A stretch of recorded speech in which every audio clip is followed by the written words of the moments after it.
All right, here we go. Session 93 of the Dealer Playbook podcast. And today I'm joined by somebody you'll probably know as the hardcore closer. That's right, Ryan Stewman is here, and he's going to share his insights, tips, tricks, and strategies on how to negotiate and close the car deal. All this and more on this episode of the Dealer Playbook. Here we go.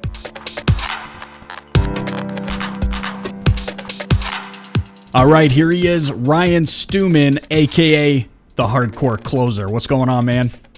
Hey, what's up, Michael? How are you today? Doing fantastic. Listen, thanks for taking the time to meet with me. Second time around on DPB. But, first time I actually got to meet you, I think I was sick or something the last time when Robert had you on the show. Yeah, I'm feeling pretty special, man. You know, I've been to a lot of people's houses where they didn't invite me back over again, you know? Yeah, I think we've all been there. But, no, super pumped to have you back. And just kind of dive into your brain here for a few minutes. I think, there's a lot of salespeople listening to the show going, okay, we've heard, other people's takes, whether it's Gary Vee or Grant Cardone or, even some car sales professionals' takes. But, I think a lot of people are interested in hearing, from you and what your take is. I mean, I know, something that makes you very unique is that you've never had a salaried job or career in your life. And so you're able to approach the topic of sales, I think, from a very genuine and raw place. So I want to dive into this. I know if you look at the car industry today, there's like 230,000 new car salespeople alone. I mean, that's not even counting independent dealerships or RV dealerships or any of those sorts of things. And they're walking around, they're calling themselves salespeople.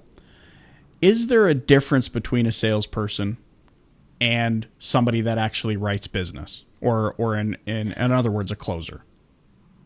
Yeah, actually, I've written several articles about this. How funny you should ask, Mike. I've written several articles about this because I'm a believer that there's a difference that, anybody can call themselves a salesperson. But not too many people can call themselves a sales closer. That's why I have the name that I am, that I have, the hardcore closers. It's one thing to be able to sell some stuff. A lot of people are like, yeah, man, I'm really good at sales. I can sell things. But sales being able to sell something doesn't necessarily insinuate the fact that you can get paid a commission from it, right? In other words, but closing does, right? Because when you're closed, it's over with, done. Right now, I'm going through a process where I'm buying a house. And the real estate agent sold me a house, right? And did the sale. Here's the nice walls. We can put this interior, tear this down, make this beautiful, all that stuff, right? But until that thing closes, right? Until the mortgage broker decides that I can get the money, really the sale is made at the mortgage, right? Getting the money, then that sale didn't really do anything. And that person, the real estate agent, I'm not taking nothing from, but they didn't sell me on the house. They just presented some houses and they were like, which one do you want? That's not really a salesperson. Right. Now, if there was 100 homes to show and the salesperson went in and the real estate agent went into home number one and he's like, dude, this is it. Think about this here, and sold it to me, I'd probably be like, hell yeah, I'm done looking at houses. This is it. That's a person who's a closer, right? Close here, sign the contract, then start selling the bank. And a lot of people think that sales is easy, and I think sales it's easy to go, hey, this is a great monitor or a great house or a great car or whatever it is, but closing is something's completely different. That's the hard part, right? Asking for the money and getting paid, right? So everybody, a lot of broke salespeople. You never seen a broke closer, Yeah, fair enough. And so it's almost like in those terms, being a salesperson is almost like the assistant's job. It's like all the things that you would pay an assistant to do, but as the closer, you're going to roll in and you're going to have the difficult conversations. Well, I went to CarMax the other day, and we were going to get an estimate on one of the cars that we own. We have an Audi, and it's a lease, but we put a little money down on it. And it's got a few $1,000s in equity, so we took it to CarMax, just to get out from under it and collect a couple grand and move on. And while we were there was 30 people that said sales on their cards there, right? And none of them said closer, by the way. They said sales, right? And those people really aren't sales. They're paid hourly. They show you cars. They're showers. You know what I mean? But again, that's that's sales, right? And it's just completely different being a closer. And again, a lot of people don't call themselves closers. You got 1%. And then what's funny is usually when the people do call themselves closers, people kind of giggle about it. I saw this morning one of my friends posted on my wall. He's like, "What are your 5 top nicknames?" And one of them he tagged closer, which usually illuminates my name on there, right? Yeah. And he tagged that one of his nicknames was closer, and one of his friends laughed. And it's like, "Hey, you're only laughing because you can't say that.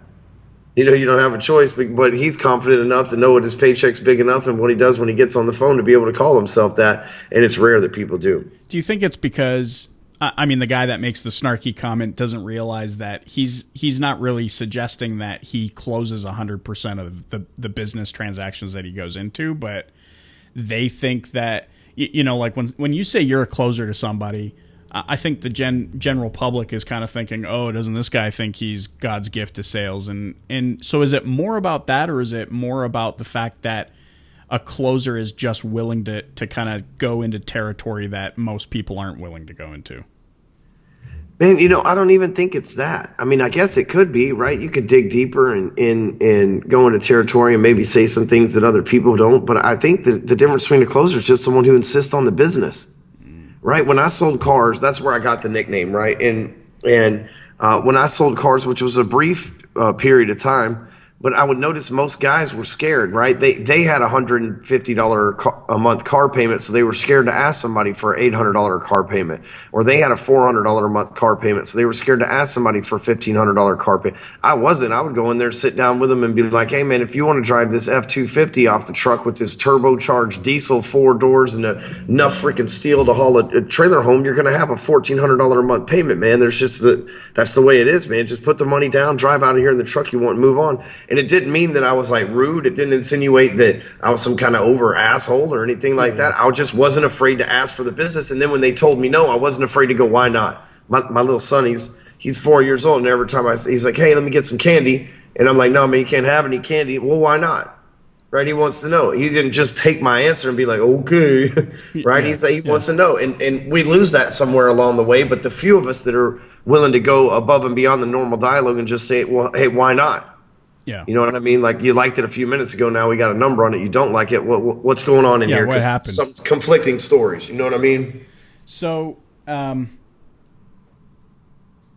think if we're being honest, there's a lot of people in the industry that would lean towards the first side of that. Yeah, I'm okay presenting. I'm okay, maybe even talking to people, welcoming people to the store, all these sorts of things. But when it comes down to those difficult conversations or insisting on the business, I love that. I love you said that. Would you say that that's a character trait of a closer? Or insisting on the business. How do you go from what you just said to me, okay, insisting on the business, to not, further ruining the reputation that car dealerships specifically have when it comes to the general population, right? There's this black cloud hanging over car dealers. They're like below lawyers on the totem pole.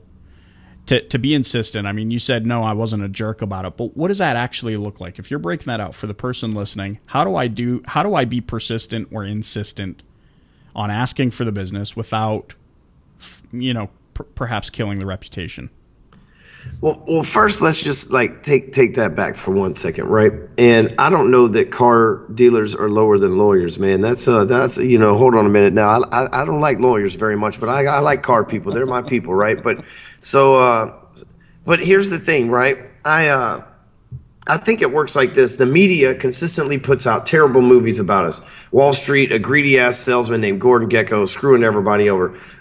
Wolf of Wall Street, a greedy-ass dude named Jordan Belfort screwing people over. The Boiler Room, these mythical dudes that were stealing from people. Really, anything, right? They portray us as these evil people. Any kind of Vince Vaughn, the Goods, Ari. Ari was the biggest douchebag in all of Entourage, right? The media always portrays the salesperson, and what happens with the car people is they're one of the last people on earth that has sales as their title on their business card. If you go and you get your real estate license, it says specifically on the license, Michael, real estate salesperson. Have you ever in your life heard a real estate agent call themselves that?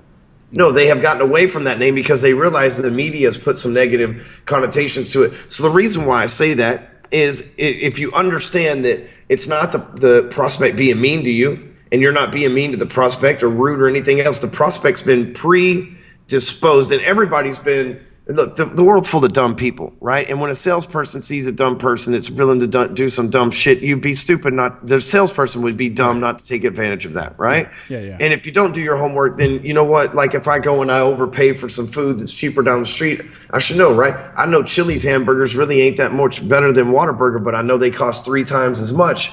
So if I decide to go pay for the same damn thing at 3 times, then that makes me the dummy, right? As long as I enjoy the experience, it doesn't matter though.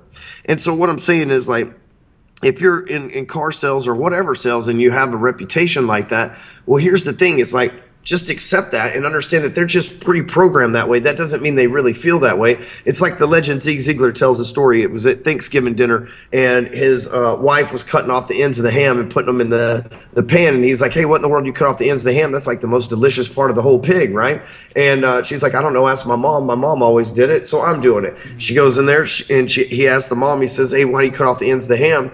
And she goes, well, my mom always did it. I never really thought about it. I just did what she did. And he goes to the grandmother.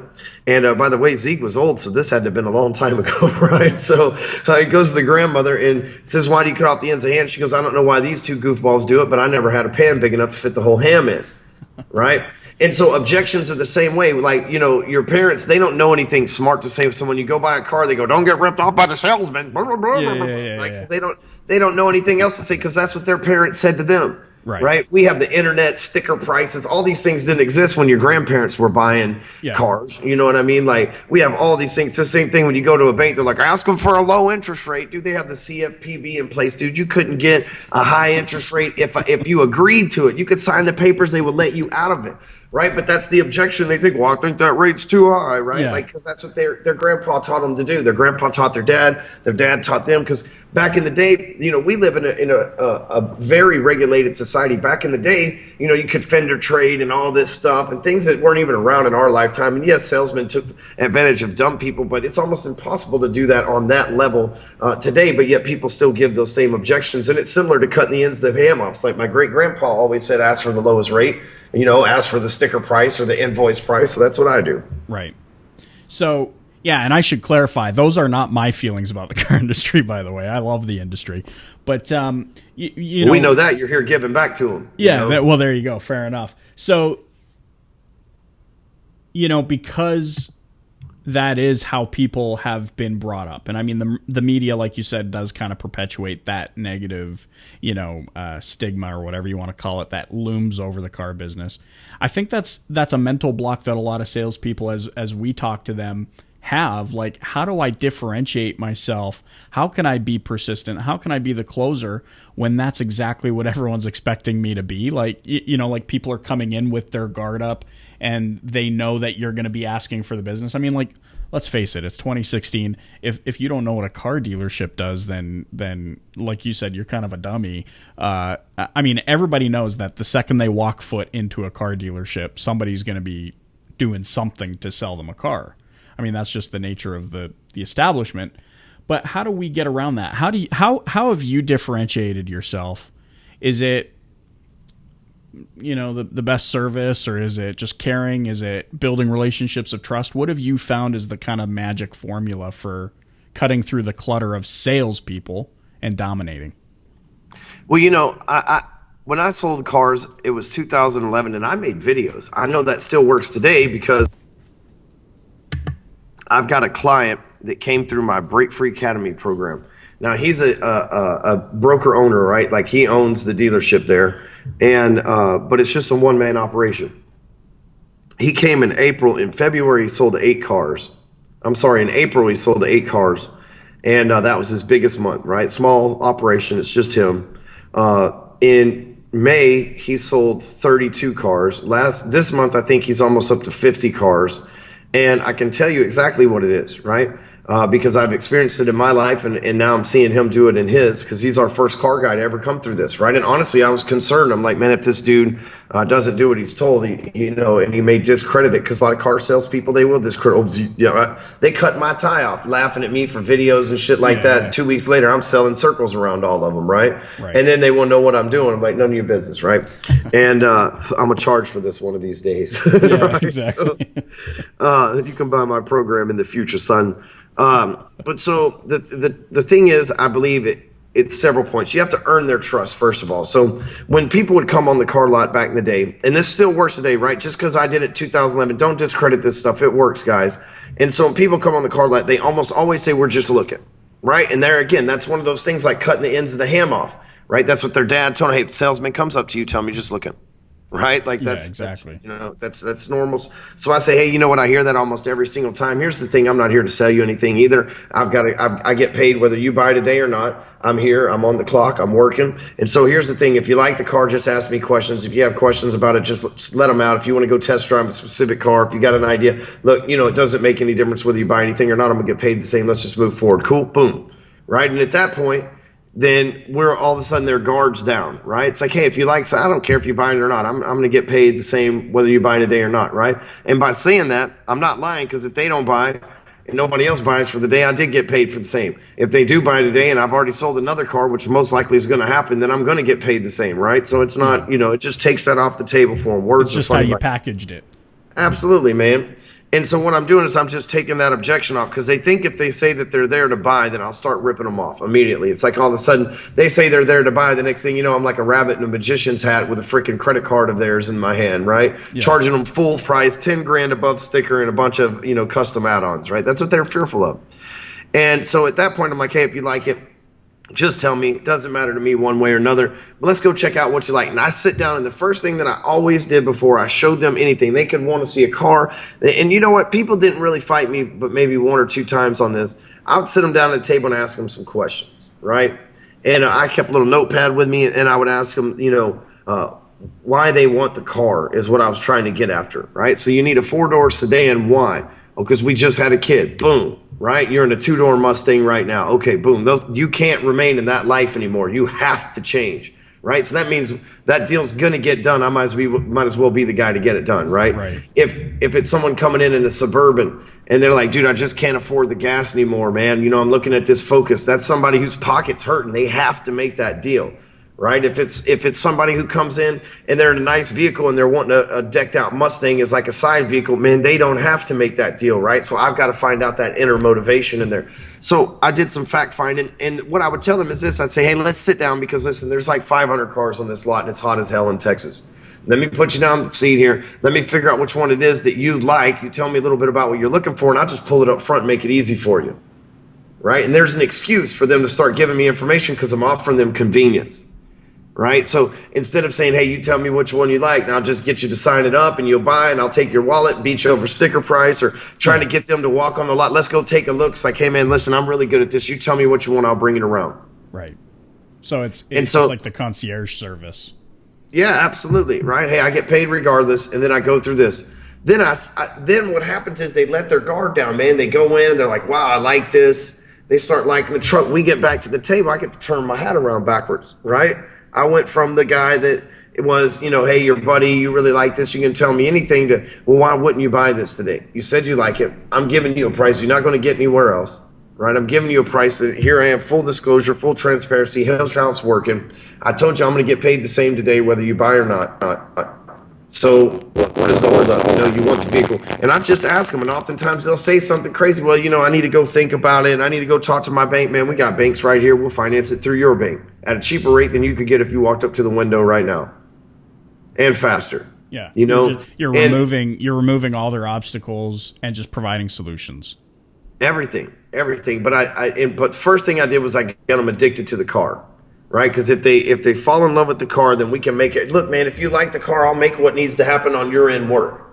Right? If you have realistic expectations, because you can't expect a $50,000 car for $199 a month on a 60-month note. It's just not going to happen. But if you'll come to realistic expectations, I'll make that happen for you. You like the car. There's nothing to keep you from having it. Okay, so this brings my brain starts moving to, okay, how did you navigate how did you navigate management, right? Because I think a lot of people shy away from the, hey, if you love the car, we'll make whatever got to make happen. Everything's figure outable or whatever you want to call it. Then you bring it to management. They go, whoa, what are you doing? Right? How did you navigate that? So here's exactly what I would do. I got my little, pad that I'm taking notes on, and I would say, okay, what would you pay for this? What did you have in mind? What do you think this vehicle's worth? And it's an $800 vehicle. They say, well, I was expecting to pay somewhere around $399. Perfect. Okay, well, $399. So if I can make everything come together today at $399, you'll sign papers and drive out of here. Absolutely. Okay, man, look, that's a little low. I'm just to be honest with you, but I know you want the vehicle. So let me go talk to my sales manager. There's no way they're going to do it for $399, right? Like, there's no way. You're $500 off. However, like, that's good negotiation skills. And now that I know you want the car, go to bat for it. And I would just go talk to the sales manager. Like, look, I got him to commit that he'll buy the damn car today. He just signed next to this. Like, I know we ain't going to get to this neighbor, but we got this number, but I got him somewhere. And so here's the thing, from there, I would ask the manager to hit me up really high. But I also had a deal where I got paid from the financing as well. So if I didn't make it on the gross front, then I got a piece of the financing as well. So I could sacrifice a little on my end to get a piece on the back, right? But I wasn't in the business of giving shit away. I promise you that. We were one of the highest grossing Ford stores. I think we were the highest grossing Ford store out there. And again, I would just get them to commit somewhere and then come back and say the internet manager hits me at $1,300, $1,000 more than what this dude wants, right? And then I'm able to go, see, dude, I told you your numbers were off. Like, look how far apart we are. We're $1,000, but don't get up, right? What if I worked some miracle, man, and I got us down to $700? I know it's a little bit more than you're thinking, but it's just a couple $100, right? But it's way less than this $1,000 they're talking about over there. I'll go fight for you. If you like the vehicle, we can make it happen, right? And it sucks that we got to play those psychological games with people, but they have this is what happens. Their expectations down here, but it's really not. He was probably willing to pay $700 the whole time. He just knew that you had to start with something. It's like when you go put a bid on a house. I put a bid on a house to buy in Florida, right? And I made a ridiculous lowball bid, hoping that they would give me some kind of mid-level counter. And the sons of bitches accepted it, right? I didn't even know what to do. I'm like, dude, they took that? Really? Really? They did? Wow, right? Like, I was totally blown away. But anyway.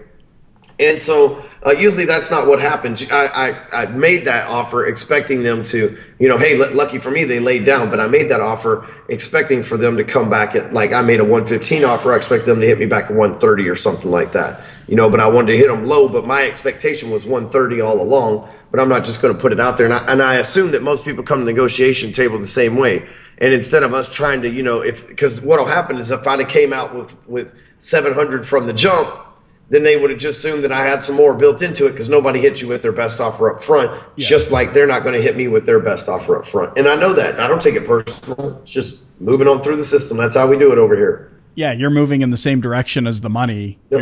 You're not. What's fascinating, I love this because you go on Facebook, and I mean, we could scroll through Facebook right now and do a screen share, and I'm sure we would see at least 10 or so salespeople being like, I can't believe this person's trying to go lowball me on this and that. But what I love about what you're saying here is it's a mind shift. You want them to. Yeah, you should be expecting that. I mean, it's like, dude, you've been in the business how long now? You should expect every person to come through. Just like you said, your analogy about cutting off the ends of the ham. They've been preconditioned to come in and be like, I got to offer the low ball offer. So instead of complaining about it, and especially making yourself look like an idiot on Facebook by complaining about it, shift your paradigm, shift your mindset, and be like, dude, I expect it's going to happen, so let's play the game.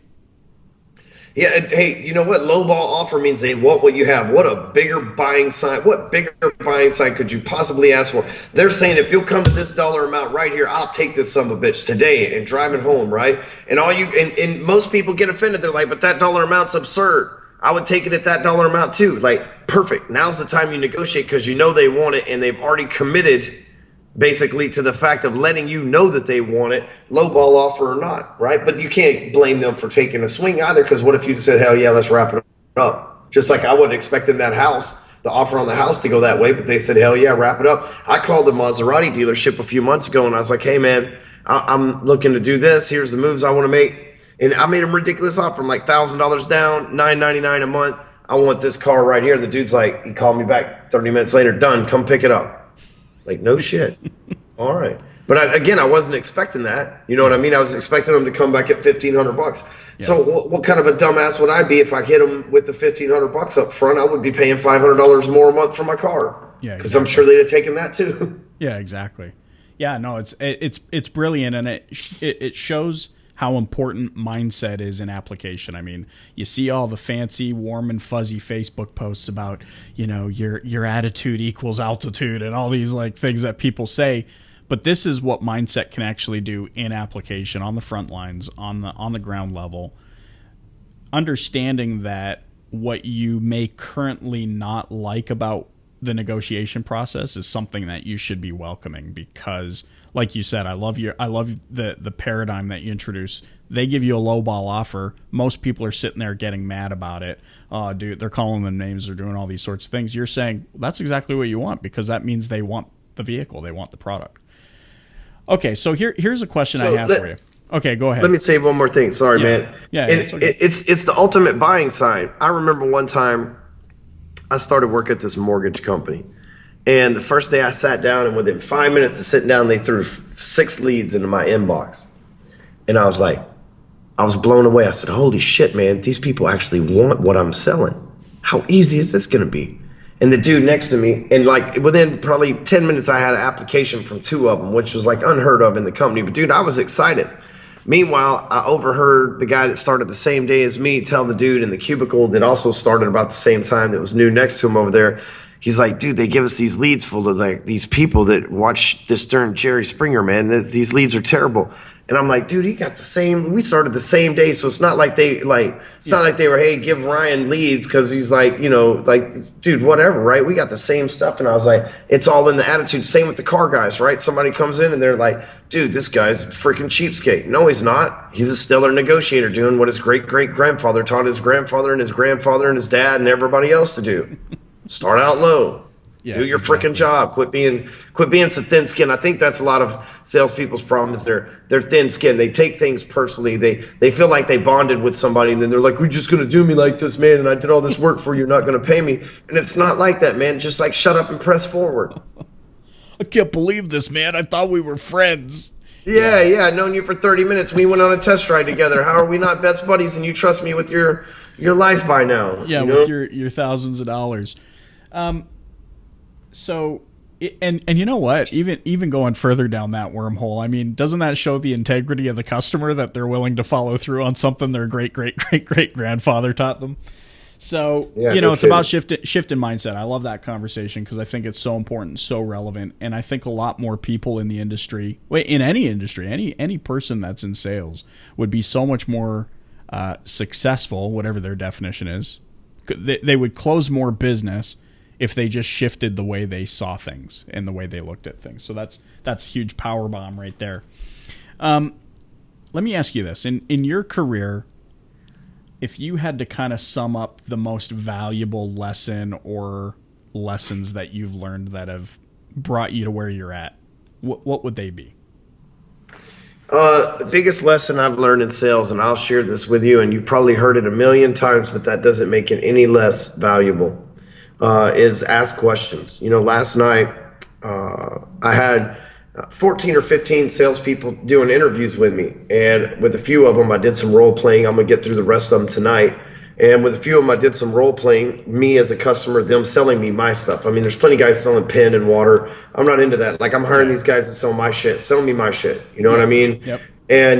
And so I have these guys doing it, and my mentor, Kevin Nations, he's behind the scenes over there, and I know what he's thinking. I know what he's sending me messages. My sales team's sending me messages, and they're saying, hey, none of these dudes are asking you questions. They're over here pitching this stuff, and none of them are asking questions. And the biggest lesson that I can tell you is ask questions, man, because here's the thing, especially with social media, everybody gets on social media and they start talking about themselves.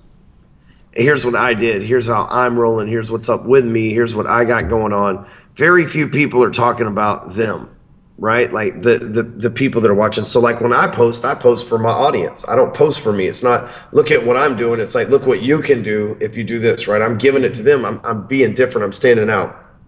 And the thing about sales is most salespeople talk, and then when they have this perception because of the media and everything else that salespeople are big talkers, right? They're talking, and we think we have to fill that role as salespeople. But I'm telling you, the best salespeople don't talk. They ask questions and they let the prospect talk. And what happens is the prospect's so used to everybody in their life talking about themselves and not listening to their needs, man, that it shifts the prospect's perspective. And what happens is they start really trusting you. They're like, this dude really does care because he's the only person out of the last 100 people I ran into that's listened to me, that's actually asked me that question, that actually cares about that. And you're shifting their paradigm. You know, Dale Carnegie said it best: to have people interested in you, you need to be interested in them. And when you start showing somebody that you're interested by asking questions, because you're asking questions about them and letting them talk, man, nobody else does that. Other salespeople don't do that. And here's the thing: when you're asking questions, they lead to confessions. And if somebody confesses to you they have bad credit, or they made a mistake, or going through a divorce, guess what? They're going to stay with you because they don't want to admit that mistake to everybody around town. You know, when somebody goes to the mortgage company, the main reason they don't shop around is they don't want 15 places knowing that they've got, you know, credit cards to porn stores and Pornhub automatically drafting their bank accounts, and, you know what I mean, bigdildobucks.com on their freaking bank statement and all this stuff, right? Like, right. That's why they don't go anywhere else, because they've made that confession somewhere, right? So if you ask them the questions and get that confession, you're going to retain more sales. And a lot of salespeople, that's the number one reason they screw up. They don't. They just start talking. Last night on my show is evidenced.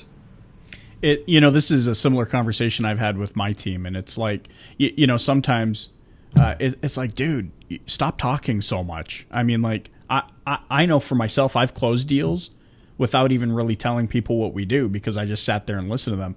This last Friday was a perfect example. I had a conversation with an individual who had requested some information, and I mean, it was 30 minutes of listening, and at the end of it, they're like, "Okay, we need you to put together this whole strategy and yada yada yada." And I was like, "Isn't that I didn't even talk about what I do with it." And so, the validity, I think, firsthand, I guess maybe adding my voice to that is it works. You mentioned Dale Carnegie, and I mean, How to Win Friends is probably one of my all-time favorite books, and he talks a lot about the power of listening in there, and how people have complimented him, they've complimented him on being such a great conversationalist by just listening. He's like, I didn't say two words in that conversation. So by asking questions and actually being interested in the answer, and not I feel like, don't you feel like people just want the next word? It's like, yeah, I asked you a question and you're answering me, but I'm not actually listening. I'm thinking about the next thing I'm going to say. Is that dude? All the time, people are in their head, and we were talking about that was part of the thing last night too. But here's the thing: when you're acting interested in somebody, you have to actually be interested in them. People can tell if you're fake, right? Right. And it's like, oh, great, sir, and then what, right? Like, come on, man, get the hell out of here. And that's what I'm really good at is I just naturally act interested, right? Whether I am or I'm not, right? Because I can get bored just like anybody else, sure. right? Yeah. But I act naturally interested, right? I'm not like trying to be this refined, and people get that. They when you hold yourself staunch and you're like, yes or no, sir, and you like hold yourself up, they know that you're hiding a lot of stuff, because that's not how they are. They know as soon as they leave, you're like, yeah, fuck them. You know what I mean? Like they know that they have that like different mentality. People aren't stupid. They can see the fakeness, right? The waiter walks up to your table and he's like, good evening, folks. You're like, dude, that's not how you talk to your friends. Yeah. Like that. You don't walk up to your homie Mike. They turn into characters from like Downton. Yeah, exactly. Yeah. Exactly. And so, and salespeople think it's like okay to do that too. But what I've always done is people have been like, man, this guy's just like a regular dude asking questions, trying to solve our problem. That's how they always look at. Never mind, I'm a creeper, because I have the same intention as the dude that don't shut up down the street over there. The only difference is I'm actually listening to them, being intentional, making it natural, because I'm just a natural connector anyway. And I believe if you're going to be a good salesman, you have to be. It's like, oh, hey, I made people feel like within 5 minutes of knowing me, and you probably attest to this just being on podcasts, I made people feel like they've known me for forever. Yeah. I talk to them just like we're good old buddies, went to high school together, and we just happened to run into each other at the gas station in the old neighborhood one summer, Yep. Yeah, it's powerful. And that's what works, because a lot of people are refined and hiding stuff and trying to act like this, that, and the other. I worked at this dealership And I worked the largest bank in the state of Texas that's privately owned. I worked at the highest grossing Ford dealership in Dallas over in Highland Park, which is, a very staunch, sophisticated part. Well, that's where I live now. I shouldn't be talking about myself like that. But, my garage down there is full of, my cars. I got Maserati, Porsche, there's McLarens and Ferraris. It's like that part of town. Very upscale people that go buy their kids Fords and stuff like that. And, dude, I would talk to those people. I would cuss. You know what I mean? And be natural. And nobody ever said a single complaint because they just felt like, well, dude, this guy's just my buddy that I've known forever. And I got him to trust me because I really did care about him, first of all, because I've never ripped off anybody in my entire sales career. I've always taken care of everybody. I really do care about them. And they get that sense from me. Like someone comes in and like, come on, man, let me put my arm around you and help you, as opposed to, hey, man, how can I beat your head off? Because, dude, I'm the king of referrals, right? I make you feel so good about doing business with me. Why in the hell wouldn't you send your friends over my way? Because I'm going to take care of them too. Yeah, totally. Yeah, I mean, it makes sense. If you, and I'll wind it down with this one, but if you were to go back and start a career in automotive, in sales, what would your first actions be? What would the first thing you do inside the dealership be? So advertising's huge, right? So let's say you got a few cars on the lot already, right? The first thing that I would do is run advertising, because if you get good at ads, you don't even really need that good of salespeople. And car dealers, just take note right now. This may piss you off, but I bought a $110,000 car on a lease, rather, but still the price is still the same. I've never seen it. I sent an email to a dude. He sent me some papers. I gave him a credit card number. I went pick the thing up. Right? Within 2 hours, I had a Maserati. The day before, I bought this Porsche Cayenne. It's a $95,000 vehicle. Same thing. I sent an email to the people. They came and they dropped it off at my doorstep. Now, here's the thing. I get it. You might sell Fords that are 20,000 or 30. Who am I kidding? 20. They're going to be 30,000 or whatever, right? Yeah. So you might sell Fords at 30,000. You say, well, we can't afford to do that. But here's the thing, dealers. You should have that service set up to where somebody can go online, pick up the car, and by the time they show up at the dealership, like all they got to do is sign 3 pieces of paper. There's no need to play games and take them back there and everything else. They sign 3 pieces of paper and send them on their way. Because here's the thing. People's biggest complaint about the dealership is they make you stay there for forever. And those dealerships that eliminate that problem are the dealerships that are going to be around. And truth is, man, like I hate to say this, like I don't think car dealerships will be around in the future. I think Tesla is doing their damnedest to replace people driving cars. And the only cars that'll be around are like McLarens and Maseratis, guys like me that want to get a specific license. I don't think most people get a license, but a specific license to like drive supercars or whatever. Yeah. I think that you'll just hit like an app like Uber, and a car, or a Tesla, or a Google car, or whatever, will come pick, depending on where you're living, right? Like Tesla, if you got some money, Google if you're broke as hell, will come pick you up and take you wherever you need to go. I think that's like the future. So, if I was a dealer right now, 2 things, I'd be trying to sell my cars to Google or the city or whatever, and make sure that I had that account underway to kind of heed that little pass off. Yeah. And B, I would be doing advertising and make it as easy for not only just salesperson, but as easy for the customer as possible. Like I said, when I bought these 2 cars, even if I did overpay for them, which I might have, I was so relieved it only took me 30 minutes to get what I want. Then hell, I've been thinking about going back down there and getting a McLaren from them. I shit you not. Like it's on my list. Like as soon as we got to buy this house and closing the mortgage first, because you know how the rules are, right? You can't get it. But I'm like 99% sure I'm going down back over there because I can have McLaren in 30 minutes. That's a hell of a value proposition. Well, exactly. And you understand what 30 minutes or 4 hours of your time inside a dealership is worth as much as you're probably going to put on the down payment. That's it, man. So you're paying for the convenience. It's funny you say that too, because I've told my team, I think my prediction for the next 10, 15 years is most of the dealerships, the way we see them, are going to just turn into these showrooms. They'll have like one of each model. There'll be an iPad or something there set up that says you can get this car in 5 different colors. Pick the one you want. Boom, the car's going to roll up to you. And then they just become more like service centers for those vehicles like Tesla, right? But that's funny that you say the same thing, because that's kind of where I'm going. So just to kind of recap this, shift your mindset. Start thinking big. Start thinking positive is kind of what I took from this.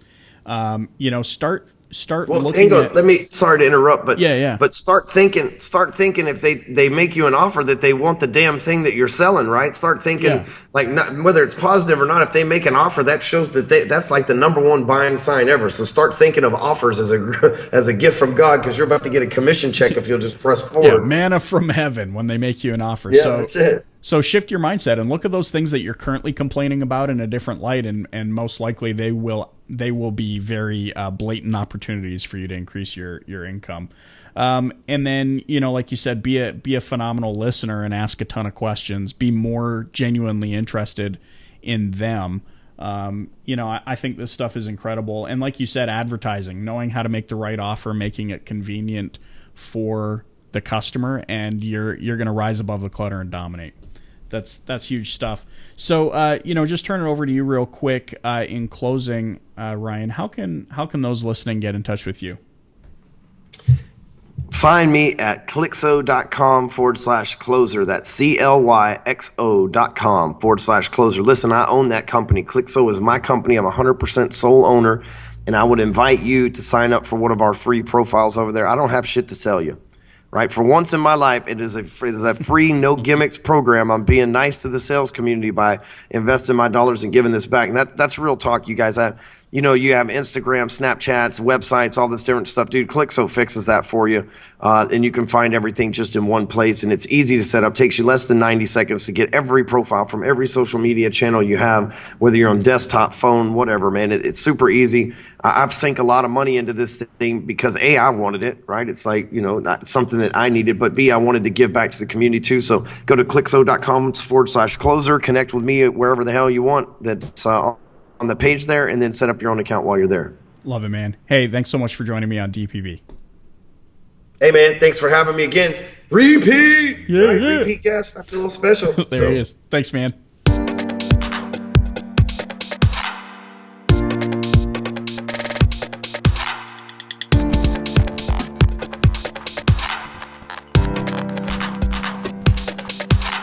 All right, that was Ryan Stewman sharing his tips, tricks, and strategies about how you can negotiate and close the car sale. Some things that stood out to me, man, it's all about being a good person, and I know that's something you've heard in a ton of different episodes of the Dealer Playbook, but Ryan adds his voice.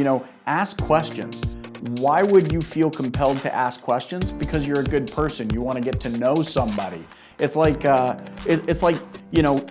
getting to know a dog that's only had one interaction with you. You don't just try and put a leash on the dog. You stick your hand out. You let it approach you, sniff, lick, those sorts of things. Build a relationship. Maybe you get some kibble in your hand and you let them know that, hey, I'm not going to do anything to harm you. Well, it's kind of the same way when you think about it. I know that's a really weird strategy or analogy about building a relationship, but it's kind of the same thing, where his word tracks were like, hey, listen, whether you choose to buy or not, I get paid the same either way. That's like sticking your hand out and just saying, hey, look, I am who I say I am. You have nothing to worry about. And then, just asking questions, that's like putting kibble in the hand. It's like, hey, I'm here to help you. I'm here to get value from you. So that was really impressive to me, and it just really breaks the ice when it comes to that whole car sales process. I know consumers have this negative viewpoint a lot of times, and the media perpetuates that viewpoint of you should be scared of car dealers. But he really shares the approach of, hey, here's what it looks like when you're a good human being. And yeah, guess what? I am going to ask for your business. You came to me. So those are some of the things that stood out to me. Make sure you share what stands out to you in the comments below. Don't forget to subscribe and like. And of course, if you want a free copy of my best-selling book, Don't Wait, Dominate, which will help you rise above the clutter and dominate your market, all you have to do is write an honest review of the Dealer Playbook on iTunes. Share with me a screen grab, send me an email, michael@thedealerplaybook.com with your address, and that's all you have to do. Until next time, guys, keep the playbook open and dominate.